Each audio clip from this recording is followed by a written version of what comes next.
মা সকাল সকাল ষষ্ঠীর পুজো দিয়ে দিল। চলো এবার আমরাও রেডি হয়ে একটা স্পেশাল জায়গায় যাই। হাই, তো আজ ছিল ষষ্ঠী আর আমরা সবাই বেরিয়ে গেছিলাম একদম শাড়ি পরে বাঙালি সেজে। কিন্তু যেখানেই যাচ্ছি তার জন্য একটু বুকে নিয়ে নিই।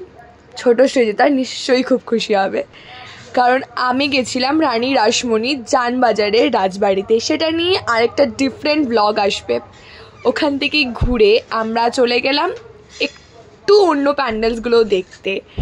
যেমন বোন মাঝখানে ভিক্টোরিয়ার পিছনে একটু দাঁড়িয়েছিল, একটু ফটোজ তুলবে বলে। ওটা ওর ইনস্টাগ্রাম পেজ ঋষিকা সর্বাধিকের যে তোমরা দেখতে পেয়ে যাবে, ফলো করে নিও।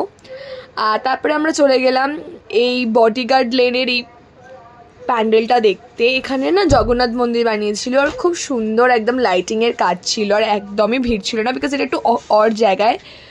তো ডেফিনেটলি আমরা এটাও ঘুরলাম আর তোমাদেরকে আমি পুরো ডিটেলিংটা দেখাচ্ছি একদম সুন্দর করে। তার আগে বলে দিই যেহেতু তোমরা জানো যে রানী রাসমণির পুরো ভিডিওটা একটা ডিফারেন্ট ভিডিওতে আসবে, ওটা লং ভিডিও হবে। আর ওটা প্লিজ তোমরা দেখো, যারা এই ভিডিওটা দেখছো, তাহলে তোমরা অনেক কিছু জানতে পারবে। আর আমরা এটাও দেখে দিচ্ছি তোমাদের প্যান্ডেলটা খুব ভালো করে। মূর্তিটা খুবই সাধারণ, একদম পুরনো এক চালার মূর্তি ছিল এই প্যান্ডেলটায়। এরপর আমরা চলে গেছিলাম বেহালার দিকে, আর ওখানে একটা ছোট্ট প্যান্ডেল ছিল, এইটা আমরা দেখলাম। আজ আমাদের তো মেন দিনটা রানিমার বাড়ির ওখানেই কেটেছে, তাই এইটা ঘুরে আমরা চলে গেছিলাম একটু ডিনার করতে, আমি আর বোন। আমার চাইনিজ খুব ভাল লাগে, আর পুজোতে Chowman it's like too much, আমি এত ভালোবাসি। তো আমরা ওখানেই আমাদের comfort food chilli garlic noodles আর একটু চিকেন মাঞ্চুরিয়ান অর্ডার করেছিলাম।